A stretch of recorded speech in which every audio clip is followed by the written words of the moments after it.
ওয়াকারুজ্জামান বলছিল যে জীবনের হুমকি আছে জন্য আশ্রয় দিচ্ছে কিছু দুর্বৃত্তকে ক্যান্টনমেন্টগুলোতে। আজ আইএসপিআর থেকে জানানো হয়েছে যে জীবন বিপন্ন 24 জন রাজনৈতিক ব্যক্তিত্ব, 5 জন বিচারক, 19 জন অসামরিক প্রশাসনের কর্মকর্তা, 28 জন পুলিশ অফিসার, 487 জন পুলিশের বিভিন্ন পর্যায়ের সদস্য, বিভিন্ন পাবলিক বিশ্ববিদ্যালয়ের কর্মকর্তা সহ বিবিধ 12 জন এবং 51 জন পরিবার পরিজন সহ মানে স্ত্রী এবং শিশু সহ মোট 626 জনকে বিভিন্ন সেনানিবাসে আশ্রয় প্রদান করা হয়। আবার পরিস্থিতি উন্নতি হইলে 615 জন স্ব উদ্যোগে সেনানিবাস ত্যাগ করে। আবার ওই বিজ্ঞপ্তিতে বলা আছে যে আশ্রয় প্রদানকৃত ব্যক্তিদের মধ্যে এখন পর্যন্ত 4 জনের বিরুদ্ধে অভিযোগ অথবা মামলার ভিত্তিতে যথাযথ আইনি প্রক্রিয়া অনুসরণ করে আইন শৃঙ্খলা বাহিনীর কাছে হস্তান্তর করা হয়েছে। আমি সবার কথা বাদ দিলাম, 4 জনের বিরুদ্ধে তো অভিযোগ আছে, তাই না? বাংলাদেশ দণ্ডবিধির 1860-এর অপরাধীকে আশ্রয় দেওয়া সংক্রান্ত ধারা 212-তে স্পষ্ট করে লেখা আছে, কখনো কোনো অপরাধ সংঘটিত হইলে এরূপ কোনো ব্যক্তিকে আইনানুগ শাস্তি হইতে লুকাইবার অভিপ্রায় আশ্রয় দান করে বা লুকাইয়া যে রাখে, যাহাকে অপরাধী বলে জানে বা অপরাধকারী বলিয়া বিশ্বাস করিবার কারণ থাকে, তার মানে সেনাবাহিনী অপরাধীকে আশ্রয় দিচ্ছে। 626 জনকে প্রাণ রক্ষার জন্য আশ্রয় দিচ্ছে, কথাটা ভুল। যে 4 জন অপরাধীকে লুকায় রাখছিল তাদের তো আইনানুগ শাস্তি থেকে বাঁচানোর জন্য লুকায় রাখছিল সংজ্ঞা অনুসারে। এটা পরিষ্কার ফৌজদারি অপরাধ। সেনাবাহিনীকে পুরা তালিকা দিতে হবে কে কে আশ্রয় নিছিল। এই যে সেনাবাহিনী আশ্রয় দিচ্ছে, এটা কি পাবলিক মানিতে আশ্রয় দিছে? তো জনগণের টাকায় আশ্রয় দিচ্ছে, তো নিজের ওয়াকারের পকেটের টাকায় তো আশ্রয় দেয়নি, তাই না? কোন অথরিটিতে তারা ঠিক করলো যে তাদের জীবনের আশঙ্কা আছে? এটা কি প্রাতিষ্ঠানিক সিদ্ধান্ত ছিল নাকি কোনো ব্যক্তির সিদ্ধান্ত ছিল? আশ্রয় দেওয়ার পরে কেন যাইতে দিল সরকারের সাথে কথা না বলে, ক্রস চেক না করে? এটা যেতে দেওয়া যায়? আচ্ছা, এইবার একটা জরুরি প্রশ্ন। প্রতিরক্ষা মন্ত্রণালয় কার অধীনে? প্রফেসর ইউনূসের অধীনে। তো স্যার, আপনি কি জানতেন যে এই লোকগুলোকে আশ্রয় দেওয়া হয়েছে, আবার সাইডাও দেওয়া হয়েছে? যদি জানেন তাহলে আপনি অপরাধমূলক কাজে সাই দিলেন কিভাবে? এই দায় তো সেনাবাহিনীর না, এই দায় তো আপনার একার নিজের। আর যদি জানা না থাকেন তাহলে আপনাকে না জানায় সিদ্ধান্ত নেয় কিভাবে সেনাবাহিনী? তার মানে রাষ্ট্রের একটা শক্তিশালী ইনস্টিটিউটের উপরে আপনার কোনো নিয়ন্ত্রণ নাই। ক্ষমতা বুঝেন স্যার? ক্ষমতা, হ্যাঁ, ক্ষমতা কারে কয়? ক্ষমতা হচ্ছে অ্যাবসলিউট, প্রেগন্যান্সির মতো কিন্তু। হ্যাঁ, হাফ প্রেগন্যান্ট বলে কোনো কথা নাই, তাই আংশিক ক্ষমতা বলে কোনো কথা নাই। আপনার যদি সেনাবাহিনীর উপরে কোনো নিয়ন্ত্রণ না থাকে তাহলে আপনার কোনো ক্ষমতা নাই। আপনাকে না জানায় যদি করে থাকে তাহলে যারা অপরাধমূলক কাজটা করছে তাদের বরখাস্ত করেন, এই মাত্র। আপনার ক্ষমতা যে হাফ প্রেগন্যান্সি না এটা প্রমাণ করার এটাই মোক্ষম সময়। কি করবে? আপনারা ধরবে, মারবে? কিচ্ছু হবে না, আমি লিখে দিতে পারি। আপনার কেশাগ্র স্পর্শ করার ক্ষমতা নাই। আর যদি এটা না করেন তাহলে দুর্নীতিগ্রস্ত নিপীড়নের সহযোগী বা নিপীড়ক অপরাধীদের নিরাপদে রাখার এবং চলে যাওয়ার ব্যবস্থা করে দেওয়ার দায় আপনার, একান্তই আপনার।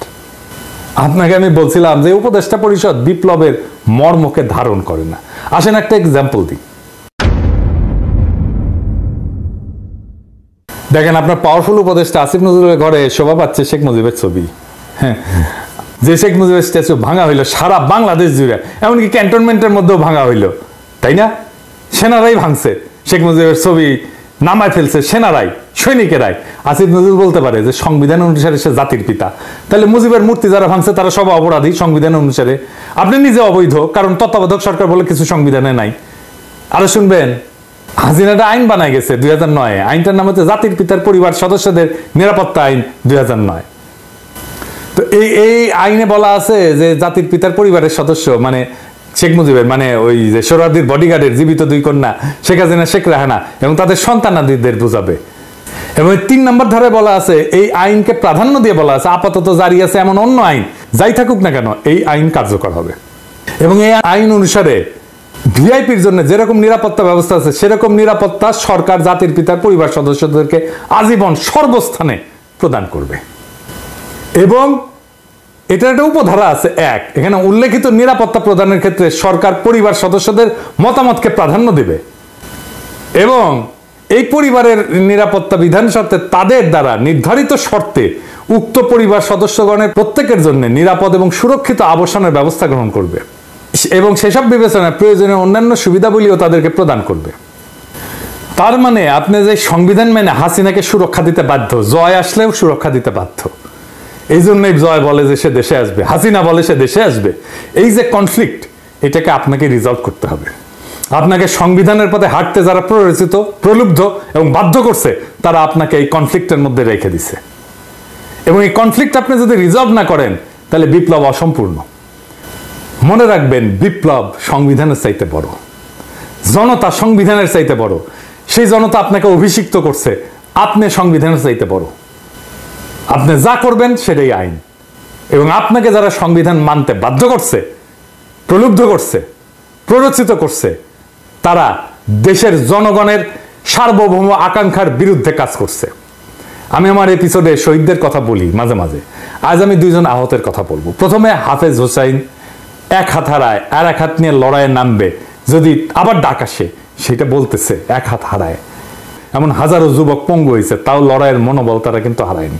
শোনেন তার মুখেই কথাটা শোনেন। এবং যদি আমার দেশ আবারও যদি বিপদে পড়ে, ইনশাল্লাহ এই এক হাত দিয়ে আবারও লড়াইতে নেমে যাব ইনশাল্লাহ। আমার দেশের জনগণ এবং আমার দেশের আমি নিজে ভালোবাসি, আমার দেশের আমি ভালোবাসি, এবং আমার দেশের যে মানুষ, আমি দেশের মানুষরেও অনেক ভালোবাসি। যদি ইনশাল্লাহ আবার ডাক আসে, ইনশাল্লাহ এক হাত দিয়ে আবার লড়াই করতে যাব। আমি মাওলানায় পড়ি, হাফেজি শেষ করে মাওলানায় পড়ি। আমি হাফেজি শেষ করে মাওলানায় পড়াশোনা করি। এখন আর একজন মাদ্রাসা ছাত্রের কথা। সে বলছে যে আন্দোলনে আমরা সফল হয়েছি, কিন্তু আমার জীবন বিপর্যস্ত হয়ে গেছে। এখন অন্যের সাহায্য ছাড়া চলতে পারি না। গুলি লেগে এক চোখ পুরোপুরি নষ্ট হয়ে গেছে। ডাক্তার বলছে অস্ত্রোপচার করলে আর এক চোখ ভালো হইতেও পারে। কখন দিন কখন রাত কিছুই বুঝি না। মা বাবাকেও দেখি না কতদিন। জীবনে এর চেয়ে বড় কষ্ট আর কি হতে পারে। এই মাদ্রাসা ছাত্র আজিজুল হক ব্রাহ্মণবাড়িয়ার বাঞ্ছারামপুর উপজেলার তেজখালী ইউনিয়নের বাহিরসর গ্রামের কৃষক কামাল মিয়ার ছেলে। আজিজুল নরসিংদী সদর উপজেলার মাধবদী এলাকার পৌনাপুর ইসলামে ফাজিল মাদ্রাসার এইচএসসি দ্বিতীয় বর্ষের শিক্ষার্থী। পড়াশোনার পাশাপাশি তিনি একটা টেক্সটাইল মিলে চাকরি করতেন। তার এই আয়ে চলত পড়াশোনা আর সংসার। গত 18 জুলাই মাধবদী এলাকায় বৈষম্য বিরোধী ছাত্র আন্দোলনে গিয়ে গুলিবিদ্ধ হন। এরপর থেকে তার জীবন যেন থমকে গেছে। আজিজুল বলেন, কি যে দুর্বিষহ কষ্টে দিন যাচ্ছে তা কাউকে বোঝাতে পারবো না। আমার চোখের আলোর সঙ্গে সংসারের আলো নিভে যাচ্ছে। আমার দুই চোখের দৃষ্টিশক্তি হারালে সংসার কিভাবে চলবে, এই চিন্তায় ঘুম আসে না। সেদিনের ঘটনা বর্ণনায় তিনি বলেন, পুলিশ ইচ্ছা করেই আমাদের উপর নির্বিচারে গুলি চালিয়েছিল। আমার মাথা এবং মুখের বিভিন্ন অংশে গুলি লাগে। বন্ধুরা প্রথমে নরসিংদী সদর হাসপাতালে নিয়ে যায়, এরপর ঢাকা মেডিকেল কলেজ হাসপাতাল, পরে জাতীয় চক্ষু বিজ্ঞান ইনস্টিটিউট ও হাসপাতালে যাই। তখন রোগীর ভিড়ের কারণে ডাক্তাররা আমাকে রাখতে চাননি। ওই দিনই চক্ষু বিজ্ঞান ইনস্টিটিউটে অস্ত্রোপচার করা হয়। ডাক্তার জানান গুলি লেগে বাচক পুরোপুরি নষ্ট হয়ে গেছে। আজিজুলের বাবা কামাল হোসেন বলেন, টাকার অভাবে আমার সন্তান অন্ধ হয়ে যাবে এটা আমি ভাবতেই পারছি না। বড় ছেলের মৃত্যুর পর আজিজুল সংসারের হাল ধরেছে। লেখাপড়ার পাশাপাশি সে চাকরি করে সংসার চালিয়ে আসছে। তার চিকিৎসা করার মতো টাকা আমার কাছে নাই। এ পর্যন্ত যা চিকিৎসায় খরচ করা হয়েছে তার বন্ধু বান্ধব, আমাদের আত্মীয় স্বজনের কাছ থেকে নিয়েছি। আমার এই ছেলের কিছু হয়ে গেলে আমরা কিভাবে বাঁচব? আজিজুলের মতো হাজারো যুবক এই আন্দোলনের দৃষ্টিশক্তি হারিয়েছে। আর আপনার স্বাস্থ্য উপদেষ্টার আহতদের দেখতে যাওয়ার সময় হয় নাই। আহতদের একটা তালিকা পর্যন্ত করতে পারে নাই স্বাস্থ্য মন্ত্রণালয়। অনেকে চিকিৎসার জন্য হাহাকার করতেছে, টাকার অভাবে চিকিৎসা করতে পারতেছে না। এমনিতে আওয়াজ দিচ্ছে সমস্ত চিকিৎসার দায়িত্ব নিলাম। খবরের কাগজে কি লেখা হচ্ছে? কোনটা বিশ্বাস করবো? আপনার চিকিৎসার দায়িত্ব নিছেন নাকি নেন নাই? কি আর বলবো। আপনার সরকার কিন্তু অস্বাভাবিক দ্রুততায় জনপ্রিয়তা হারাইতেছে। ওদের চোখের আলো নিভে গেলেও আগামীর বাংলাদেশ আপনার চোখে দেখতে চাইছিল ওরা। ওদের শরীর পঙ্গু হয়ে গেলেও আপনার শক্তিতে উঠে দাঁড়াইতে চাইছিল ওরা। এটি বিপ্লবী সরকার। বিপ্লবী সরকার বিপ্লবের সৈনিকদের দেখভাল করে, বিপ্লবকে রক্ষা করে, বিপ্লবের মর্মকে ধারণ করে। প্রফেসর ইউনূস, আপনি কি তাদের চোখের আলো হতে পারবেন? আপনার উপরে ভর দিয়ে কি পঙ্গু যোদ্ধারা উঠে দাঁড়াতে পারবে? বাংলাদেশ কি আদৌ এই ধ্বংসস্তূপ থেকে আবার উঠে দাঁড়াতে পারবে? এটা নির্ভর করতেছে একমাত্র এবং একমাত্র আপনার উপরে। আমরা পুরা জাতি আপনার দিকেই তাকায় আছি। বিপ্লব যেন রক্ষিত হয়, বিপ্লব যেন অগ্রসর হয়, বিপ্লব যেন বেহাত হয়ে না যায়। আশা করি আমাদের সকলের আকাঙ্ক্ষা আপনি বাস্তবায়ন করবেন এবং এই সকলের আকাঙ্ক্ষা বাস্তবায়ন করার জন্য প্রথম যে কাজটা আপনার নিরঙ্কুশ ক্ষমতা প্রতিষ্ঠিত করবেন। সারা দেশবাসী আপনার সাথেই আছে, সারা দেশবাসী আপনার সাথেই থাকবে। ইনকিলাব, আপনার যদি সেনাবাহিনীর উপরে কোনো নিয়ন্ত্রণ না থাকে তাহলে আপনার কোনো ক্ষমতা নাই। আপনাকে না জানায় যদি করে থাকে তাহলে যারা অপরাধমূলক কাজটা করছে তাদের বরখাস্ত করেন। এইমাত্র আপনার ক্ষমতা যে হাফ প্রেগনেন্সি না এটা প্রমাণ করার এটাই মোক্ষম সময়। কি করবে? আপনারা ধরবে, মারবে, কিচ্ছু হবে না। আমি লিখে দিতে পারি, আপনার কেশাগ্র স্পর্শ করার ক্ষমতা নাই। আর যদি এটা না করেন তাহলে দুর্নীতিগ্রস্ত নিপীড়নের সহযোগী বা নিপীড়ক অপরাধীদের নিরাপদে রাখার এবং চলে যাওয়ার ব্যবস্থা করে দেওয়ার দায় আপনার, একান্তই আপনার। আপনাকে আমি বলছিলাম যে উপদেষ্টা পরিষদ বিপ্লবের মর্মকে ধারণ করে না। আসেন একটা এক্সাম্পল দিই। দেখেন, আপনার পাওয়ারফুল উপদেষ্টা আসিফ নজরুলের ঘরে শোভা পাচ্ছে শেখ মুজিবের ছবি। হ্যাঁ, যে শেখ মুজিবের স্ট্যাচু ভাঙা হইলো সারা বাংলাদেশ জুড়ে, এমনকি ক্যান্টনমেন্টের মধ্যেও ভাঙা হইলো, তাই না? সেনারাই ভাঙছে, শেখ মুজিবের ছবি নামায় ফেলছে সেনারাই, সৈনিকেরাই। আসিফ নজরুল বলতে পারে যে সংবিধান অনুসারে সে জাতির পিতা, তাহলে মুজিবের মূর্তি যারা ভাঙছে তারা সব অপরাধী সংবিধান অনুসারে। আপনি নিজে অবৈধ, কারণ তত্ত্বাবধায়ক সরকার বলে কিছু সংবিধানে নাই। আরো শুনবেন, হাসিনাটা আইন বানায় গেছে 2009। আইনটার নাম হচ্ছে জাতির পিতার পরিবার সদস্যদের নিরাপত্তা আইন 2009। তো এই আইনে বলা আছে যে জাতির পিতার পরিবারের সদস্য মানে শেখ মুজিবের, মানে ওই যে সোহরাওয়ার্দীর বডিগার্ডের জীবিত 2 কন্যা শেখ হাসিনা, শেখ রেহানা এবং তাদের সন্তানাদিদের বোঝাবে। এবং 3 নম্বর ধারে বলা আছে, এই আইনকে প্রাধান্য দিয়ে বলা আছে আপাতত জারি আছে এমন অন্য আইন যাই থাকুক না কেন এই আইন কার্যকর হবে। এবং এই আইন অনুসারে ভিআইপির জন্য যেরকম নিরাপত্তা ব্যবস্থা আছে সেরকম নিরাপত্তা সরকার জাতির পিতার পরিবার সদস্যদেরকে আজীবন সর্বস্থানে প্রদান করবে।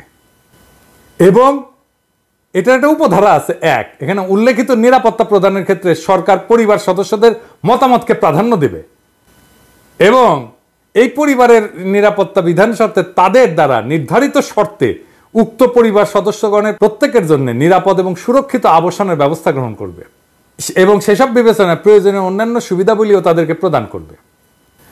তার মানে আপনি যে সংবিধান মেনে হাসিনাকে সুরক্ষা দিতে বাধ্য, জয় আসলেও সুরক্ষা দিতে বাধ্য। এই জন্যই জয় বলে যে সে দেশে আসবে, হাসিনা বলে সে দেশে আসবে। এই যে কনফ্লিক্ট, এটাকে আপনাকে রিজলভ করতে হবে। আপনাকে সংবিধানের পথে হাঁটতে যারা প্ররোচিত, প্রলুব্ধ এবং বাধ্য করছে তারা আপনাকে এই কনফ্লিক্টের মধ্যে রেখে দিছে। এবং এই কনফ্লিক্ট আপনি যদি রিজলভ না করেন তাহলে বিপ্লব অসম্পূর্ণ। মনে রাখবেন, বিপ্লব সংবিধানের চাইতে বড়, জনতা সংবিধানের চাইতে বড়।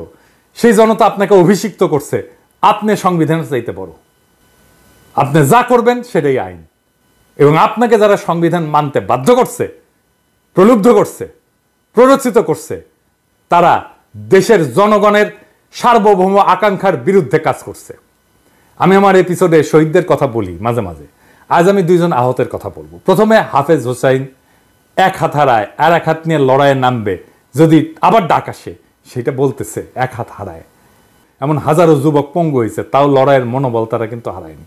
শোনেন তার মুখেই কথাটা শোনেন। এবং যদি আমার দেশ আবারও যদি বিপদে পড়ে, ইনশাল্লাহ এই 1 হাত দিয়ে আবারও লড়াইতে নেমে যাব ইনশাল্লাহ। আমার দেশের জনগণ এবং আমার দেশের আমি নিজে ভালোবাসি, আমার দেশের আমি ভালোবাসি এবং আমার দেশের যে মানুষ, আমি দেশের মানুষেরও অনেক ভালোবাসি। যদি ইনশাল্লাহ আবার ডাক আসে, ইনশাল্লাহ 1 হাত দিয়ে আবার লড়াই করতে যাব। আমি মাওলানায় পড়ি, হাফেজি শেষ করে মাওলানায় পড়ি। আমি হাফেজি শেষ করে মাওলানায় পড়াশোনা করি। এখন আর একজন মাদ্রাসা ছাত্রের কথা, সে বলছে যে আন্দোলনে আমরা সফল হয়েছি কিন্তু আমার জীবন বিপর্যস্ত হয়ে গেছে। এখন অন্যের সাহায্য ছাড়া চলতে পারি না, গুলি লেগে 1 চোখ পুরোপুরি নষ্ট হয়ে গেছে। ডাক্তার বলছে অস্ত্রোপচার করলে আর 1 চোখ ভালো হইতেও পারে। কখন দিন কখন রাত কিছুই বুঝি না, মা বাবাকেও দেখি না কতদিন। জীবনে এর চেয়ে বড় কষ্ট আর কি হতে পারে?